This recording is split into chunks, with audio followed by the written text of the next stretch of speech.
Hi everyone. In this next video, we're looking at Herod. Herod being a character around the cradle, a very important character in the story. So we'll look at Herod and also his temple. So the first thing we need to acknowledge is the official religion of the time. Now, the story of the events surrounding the birth of Jesus begins with these words. During the time when Herod was king of Judea, there was a priest doing his work in the temple. That's Luke 1, verse 5. Now, what exactly is this temple? Where does it come from? And how does it fit in? We know that temples are really quite important and they are discussed a lot in scripture. Now, this was a temple that Herod himself had built.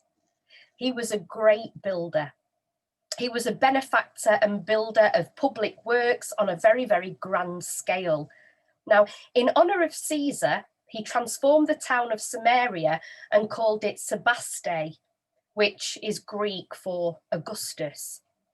And at the coast, he built Caesarea with a large port, and that became the Roman capital of Palestine as well. Paul stood trial there before the governor Felix and King Agrippa, and you can read about that in Acts 24 to 26. The most brilliant period of Herod's reign was from 25 to 14 BC. And during that time, he was aged between 48 and 59. And he devoted himself, just like those who'd followed Alexander the Great, to the building of magnificent works of art. Many towns in the kingdom had these wonderful, wonderful buildings built by Herod. He also built temples to the Emperor Augustus, and people had begun to say that Emperor Augustus was God, hence the need for temples. Now, he changed the face of Jerusalem as well. He made the city beautiful with various buildings which were in this Hellenistic style, very, very arty, very, very creative, amazing, beautiful.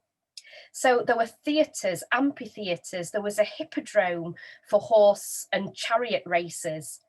And in honour of his friend, the emperor, he also instituted games every 5 years. And he had athletes and gladiators with wild animals participating as well. Now, about the year 24 BC, he decided to build his own royal palace. And this was a really imposing, massive, massive palace. And it was luxurious and it was full of beautiful furnishings. And he had 3 towers, which nobody could get into. But the Jews in Jerusalem were ashamed of the temple. This centre was the centre of the national life, their national life. And it had originally been built by Solomon, you might recall that. And it was destroyed by Nebuchadnezzar, and all its treasures were carried away with the people to Babylon. And then it lay in ruins for around 100 years. And then when the people came back from exile, they built it again. This story, of course, is in the book of Ezra. And it was called the Second Temple, and it was much inferior to the one built by Solomon. And in the centuries that followed, Jerusalem changed hands many, many different times. And every time more damage was done to that second temple. So Herod's fine new building going up all around it made it look completely insignificant. But it was a real stroke of genius, I suppose, on the part of Herod. He wasn't a real Jew, and yet he'd put all his resources at the service of the deep-seated longings of the chosen people. And he drew up and he announced all these impressive, wonderful plans to replace that second temple, which had been falling down. It had been built, but, there could be something far, far better. And the building he planned would be much larger, much bigger, much more beautiful than even the first one that Solomon built. So he showed his respect for the prescriptions of the law of Moses in the process of the building of this third temple. He had 10,000 workmen to go and prepare stones. He had 1,000 priests who were trained as masons, all at his expense. And in those parts of the temple where only a priest could set foot, the priests were to demolish the old building stone by stone and rebuild it from within. So a lot of thought and organisation went into all of this. And he set everybody to work, and there would be no interruptions. They would just get on with the job at hand. And it took 18 months on the sanctuary alone, 8 years on the courtyards. And we learn from the Gospel of St. John that 40 years later, the work was still in progress. You can read that in John 2, verse 20. So it was completed in AD 63. So that's a bit of history for you types who love buildings. Now, it covered double the area of the second temple, which it replaced. And one person familiar with the details has said, "It is almost impossible to realise the effects which would be produced by a building itself longer and higher than the greatest cathedral, standing on a solid mass of masonry at the top of a hill with a sheer drop on the eastern side." So again, you've got this wonderful description of this temple, and it stood for only 8 years after it was completed. In the sanctuary of this magnificent building, the opening scene of the drama of the birth of Jesus took place when the priest Zechariah was working there. So that's the context for us to be able to picture this in our minds, to feel the story, to place ourselves right there. So let's look at Herod's early life.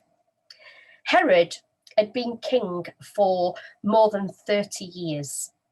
And the way he would become king would have earned him the title, I suppose, as somebody who had a great comeback. Now, it's not for nothing he was called Herod the Great. Herod, like his father, was a Idumean, and that was basically an Arab. Julius Caesar made his father governor of the Roman province of Judea, and that was in 47 BC. And Herod and his father qualified as Jews only because a ruling high priest of the Jews had conquered that country and forcibly made them all convert to Judaism and ordered the men to be circumcised. Now, Herod's education had consisted of being taken around with his father in all these violent and troubled days of the Roman civil wars. And he became familiar with military camps and royal courts, and he learned the politics of the day. He watched his father, and that's how he learned. But apparently, it was from his mother that he inherited this impetuous character. In his mid-20s, his father gave him Galilee. That's not a bad present, is it? Galilee. And he was given that to govern, and some armies as well to lead.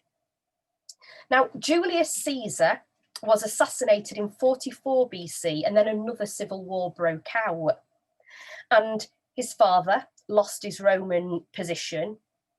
And serving the Romans during their civil wars was not easy in any part because of the vast territories that it covered, especially in the Middle East. You had to be something of an acrobat to be able to stay upright and hold on to where you were with all the sides which were around you and who owned what, changing very, very quickly.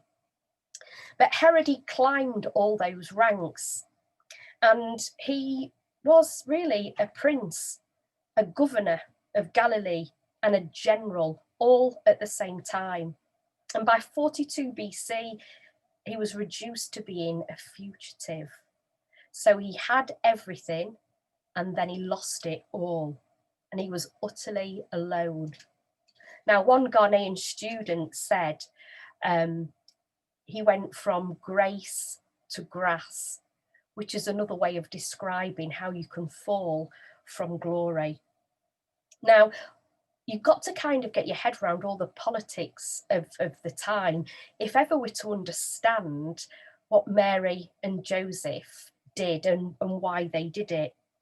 But going back to Herod, he got no friends left except in Rome, and Rome was a really, really long way away. But he decided to go there. So he went from Jericho, he went via Egypt, and he went in a ship given him by Cleopatra.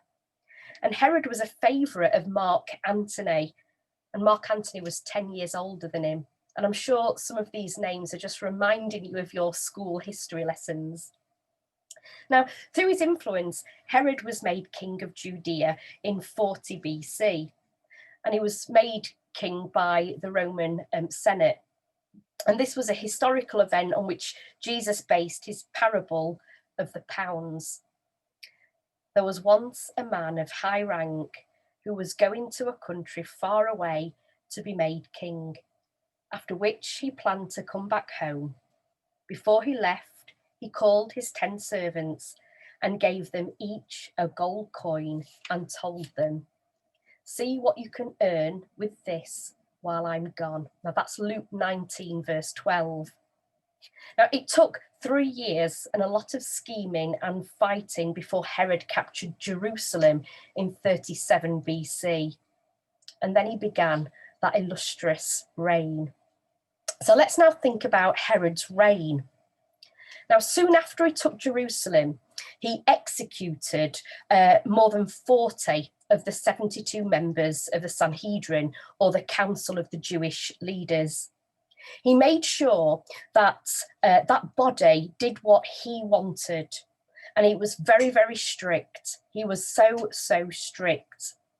He once said, he was a client king. He strode out of the Roman Senate as king of the Jews, with Mark Antony on one arm and Octavia on the other. Octavia was to become Caesar Augustus just 13 years later. So Herod had some very, very powerful supporters, and he expected the people that he was in charge of to play ball and to do exactly what he asked of them. And he didn't want religion getting in the way. Instead, he would use religion so that he could maintain power. So Herod was allowed to rule Judea on behalf of the Romans. He was able to keep out Roman ex-soldiers, settlers, administrators, tax collectors. And it was not until 10 years after his death that Judea was made a Roman province, and all these Roman functionaries that would meet in the pages of the gospel actually come in. So there'd been no real king of the Jews for 5.5 centuries. We read that in Matthew 1, verse 11. Judea had been subject to a succession of different great powers, and had experienced different arrangements from the governments of the day. The most regular was that of the high priest of the time, who also had civil powers too. So politics and religion going together hand in hand.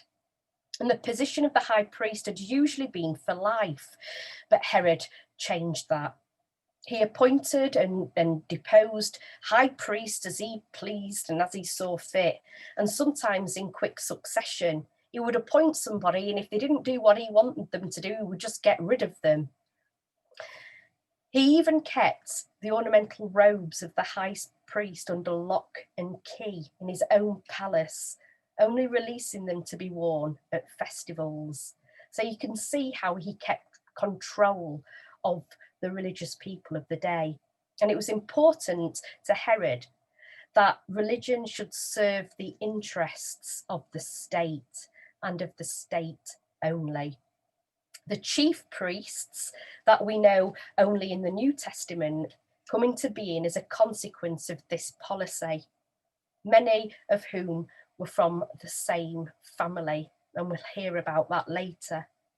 The first ever mention of them is when Herod summons them to meet and inform him where the Messiah was to be born. That's Matthew 2, verse 4. That's the first time we hear about these high priests. So what did Herod look like? Have you ever wondered? Now, Herod was an attractive person. Now, they do say beauty is in the eye of the beholder, but I'll give you a description. It says that Herod was tall and handsome with great charm, and he was an expert in the field of public relations. So he's a really good PR man, a really good politician. He was athletic as well. He was capable of all these feats of great endurance, and he was first class when it came to a bow. He got dark hair, apparently, a golden complexion, thin, sensitive lips, a delicately moulded nose, small, crisp ears, large, liquid eyes, fern-like lashes, and he'd got sable eyebrows. Well, there you go. Did you know that? I don't know what sable eyebrows are, but I think fern-like lashes have come in again somehow, don't you? But he also had an instinctive knowledge of everybody else's faults.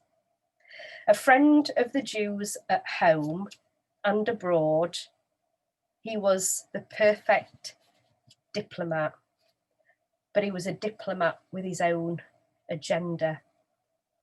Now, one of the most remarkable meetings in history must have been Cleopatra's visit.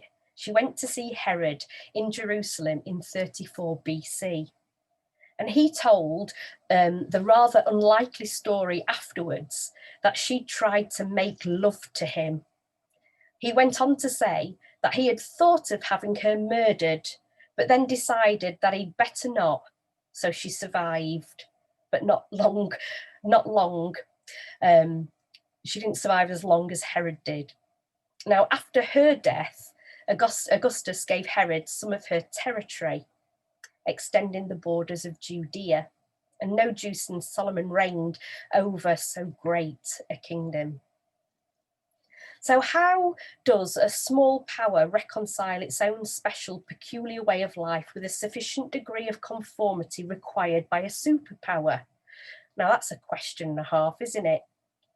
Well, Herod's ambition was to keep Judea intact. He wanted it peaceful. He wanted it to be prosperous. He wanted it to be powerful.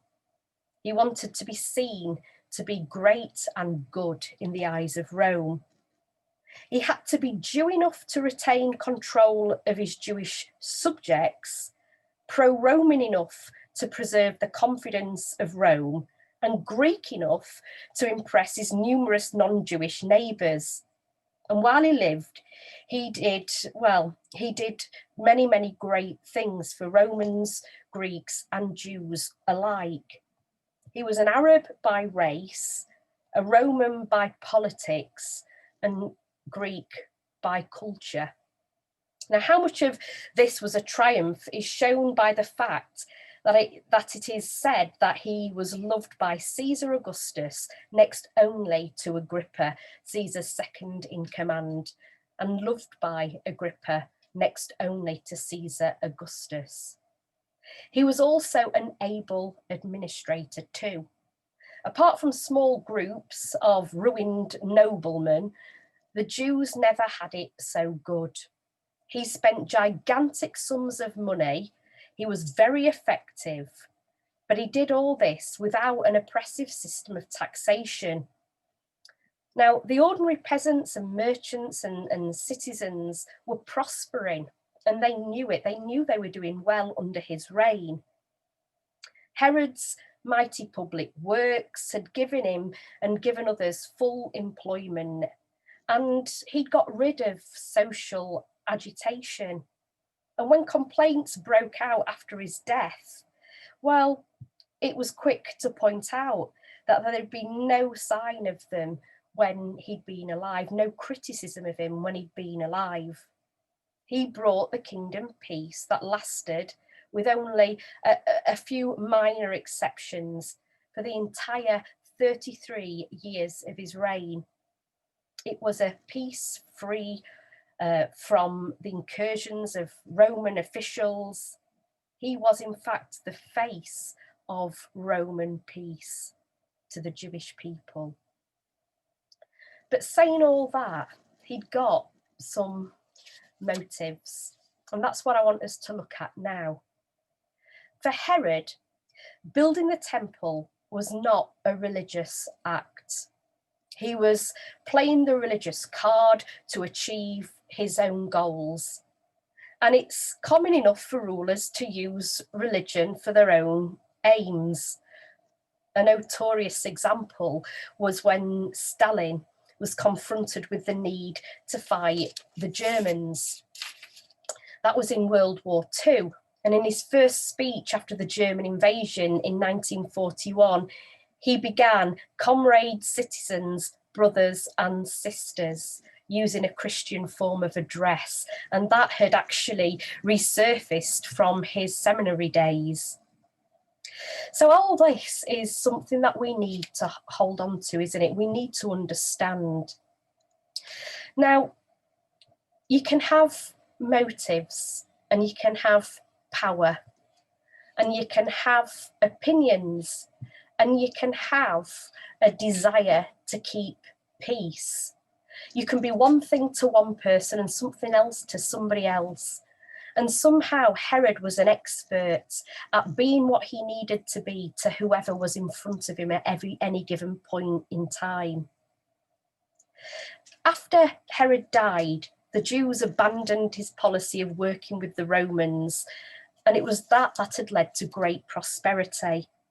In the case of Herod's temple, the Jewish leaders took over this place of worship and made it first a lucrative business and manipulated. And of course, they brought in the temple tax and they made profits from the system of animal sacrifices.